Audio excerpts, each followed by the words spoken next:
नमस्कार। कहानी घर में आपका स्वागत है। आज आप सुनेंगे हिंदी के प्रसिद्ध लेखक शरद जोशी का व्यंग तुम कब जाओगे अतिथि। आज तुम्हारे आगमन के चतुर्थ दिवस पर यह प्रश्न बार बार मन में घुमड़ रहा है। तुम कब जाओगे अतिथि। तुम जहां बैठे निसंकोच सिगरेट का धुआं फेंक रहे हो, उसके ठीक सामने एक कैलेंडर है। देख रहे हो ना, इसकी तारीखें अपनी सीमा में नम्रता से फड़फड़ाती रहती हैं। विगत 2 दिनों से मैं तुम्हें दिखा दिखाकर तारीखें बदल रहा हूं। तुम जानते हो, अगर तुम्हें हिसाब लगाना आता है कि ये चौथा दिन है, तुम्हारे सतत आतिथ्य का चौथा भारी दिन, पर तुम्हारे जाने की कोई संभावना प्रतीत नहीं होती। लाखों मील लंबी यात्रा करने के बाद वे दोनों एस्ट्रोनॉट्स भी इतने समय चांद पर नहीं रुके थे जितने समय तुम एक छोटी सी यात्रा कर मेरे घर आए हो। तुम अपने भारी चरण कमलों की छाप मेरी जमीन पर अंकित कर चुके। तुमने एक अंतरंग निजी संबंध मुझसे स्थापित कर लिया। तुमने मेरी आर्थिक सीमाओं की बैंजनी चट्टान देख ली। तुम मेरी काफी मिट्टी खोद चुके। अब तुम लौट जाओ अतिथि। तुम्हारे जाने के लिए यह उच्च समय अर्थात हाई टाइम है। क्या तुम्हें तुम्हारी पृथ्वी नहीं पुकारती। उस दिन जब तुम आए थे, मेरा हृदय किसी अज्ञात आशंका से धड़क उठा था। अंदर ही अंदर कहीं मेरा बटुआ कांप गया। उसके बावजूद एक स्नेह भीगी मुस्कुराहट के साथ मैं तुमसे गले मिला था और मेरी पत्नी ने तुम्हें सादर नमस्ते की थी। तुम्हारे सम्मान में ओ अतिथि, हमने रात के भोजन को एकाएक उच्च मध्यम वर्ग के डिनर में बदल दिया था। तुम्हें स्मरण होगा कि 2 सब्जियों और रायते के अलावा हमने मीठा भी बनाया था। इस सारे उत्साह और लगन के मूल में एक आशा थी। आशा थी कि दूसरे दिन किसी रेल से एक शानदार मेहमान नवाजी की छाप अपने हृदय में लेकर तुम चले जाओगे। हम तुमसे रुकने के लिए आग्रह करेंगे, मगर तुम नहीं मानोगे और एक अच्छे अतिथि की तरह चले जाओगे। पर ऐसा नहीं हुआ। दूसरे दिन भी तुम अपनी अतिथि सुलभ मुस्कान लिए घर में ही बने रहे। हमने अपनी पीड़ा पी ली और प्रसन्न बने रहे। स्वागत सत्कार के जिस उच्च बिंदु पर हम तुम्हें ले जा चुके थे, वहां से नीचे उतर हमने फिर दोपहर के भोजन को लंच की गरिमा प्रदान की और रात्रि को तुम्हें सिनेमा भी दिखाया। हमारे सत्कार का ये आखिरी छोर है, जिससे आगे हम किसी के लिए नहीं बढ़े। इसके तुरंत बाद भावभीनी विदाई का वो भीगा हुआ क्षण आ जाना चाहिए था, जब तुम विदा होते और हम तुम्हें स्टेशन तक छोड़ने जाते। पर तुमने ऐसा नहीं किया। तीसरे दिन को सुबह तुमने मुझसे कहा, मैं धोबी को कपड़े देना चाहता हूं। यह आघात अप्रत्याशित था और इसकी चोट मार्मिक थी। तुम्हारे सामीप्य की बेला एकाएक यूं रबड़ की तरह खिंच जाएगी, इसका मुझे अनुमान न था। पहली बार मुझे लगा कि अतिथि सदैव देवता नहीं होता, वो मानव और थोड़े अंशों में राक्षस भी हो सकता है। किसी लॉन्ड्री पर दे देते हैं, जल्दी धुल जाएगी, मैंने कहा। मन ही मन एक विश्वास पल रहा था कि तुम्हें जल्दी जाना है। कहाँ है लॉन्ड्री? चलो चलते हैं, मैंने कहा और अपनी सहज बनियान पर औपचारिक कुर्ता डालने लगा।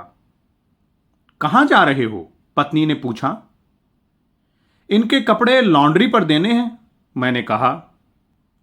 मेरी पत्नी की आंखें एकाएक बड़ी हो गई। आज से कुछ बरस पूर्व उनकी ऐसी आंखें देख मैंने अपने अकेलेपन की यात्रा समाप्त कर बिस्तर खोल दिया था। पर अब जब वे ही आंखें बड़ी होती हैं तो मन छोटा होने लगता है। वे इस आशंका और भय से बड़ी हुई थी कि अतिथि अधिक दिनों तक ठहरेगा, और आशंका निर्मूल नहीं थी। अतिथि, तुम जा नहीं रहे हो। लॉन्ड्री पर दिए कपड़े धुलकर आ गए और तुम यहीं हो। तुम्हारे भरकम शरीर से सलवटें पड़ी चादर बदली जा चुकी और तुम यहीं हो। तुम्हें देखकर फूट पड़ने वाली मुस्कुराहट धीरे धीरे फीकी पड़कर अब लुप्त हो गई है। ठहाकों के रंगीन गुब्बारे जो कल तक इस कमरे के आकाश में उड़ते थे, अब दिखाई नहीं पड़ते। बातचीत की उछलती हुई गेंद चर्चा के क्षेत्र के सभी कोनों से टप्पे खाकर फिर सेंटर में आकर चुप पड़ी है। अब इसे न तुम हिला रहे हो न मैं। कल से मैं उपन्यास पढ़ रहा हूं और तुम फिल्मी पत्रिका के पन्ने पलट रहे हो। शब्दों का लेन देन मिट गया और चर्चा के विषय चुक गए। परिवार, बच्चे, नौकरी, फिल्म, राजनीति, रिश्तेदारी, तबादले, पुराने दोस्त, परिवार नियोजन, महंगाई, साहित्य और यहां तक कि आंख मार मार कर हमने पुरानी प्रेमिकाओं का भी जिक्र कर लिया। और अब एक चुप्पी है। सौहार्द अब शने शने बोरियत में रूपांतरित हो रहा है। भावनाएं गालियों का स्वरूप ग्रहण कर रही हैं, पर तुम जा नहीं रहे। किस दृश्य गोंद से तुम्हारा व्यक्तित्व यहां चिपक गया है, मैं इस भेद को सपरिवार नहीं समझ पा रहा हूं। बार बार ये प्रश्न उठ रहा है, तुम कब जाओगे अतिथि? कल पत्नी ने धीरे से पूछा था, कब तक टिकेंगे ये? मैंने कंधे उचका दिए। क्या कह सकता हूं? मैं तो आज खिचड़ी बना रही हूं, हल्की रहेगी, बनाओ। सत्कार की ऊष्मा समाप्त हो रही थी। डिनर से चले थे, खिचड़ी पर आ गए हैं। अब भी अगर तुम अपने बिस्तर को गोलाकार रूप नहीं प्रदान करते तो हमें उपवास तक जाना होगा। तुम्हारे मेरे संबंध एक संक्रमण के दौर से गुजर रहे हैं। तुम्हारे जाने का ये चरम क्षण है। तुम जाओ ना अतिथि। तुम्हें यहां अच्छा लग रहा है ना? मैं जानता हूं दूसरों के यहां अच्छा लगता है। अगर बस चलता तो सभी लोग दूसरों के यहां रहते, पर ऐसा नहीं हो सकता। अपने घर की महता के गीत इसी कारण गाए गए हैं। होम को इसी कारण स्वीट होम कहा गया है कि लोग दूसरे के होम की स्वीटनेस को काटने न दौड़ें।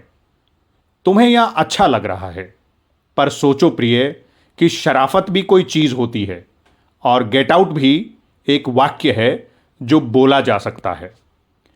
अपने खर्राटों से एक और रात गुंजायमान करने के बाद कल जो किरण तुम्हारे बिस्तर पर आएगी वो तुम्हारे यहां आगमन के बाद 5वें सूर्य की परिचित किरण होगी। आशा है वो तुम्हें चूमेगी और तुम घर लौटने का सम्मानपूर्ण निर्णय ले लोगे।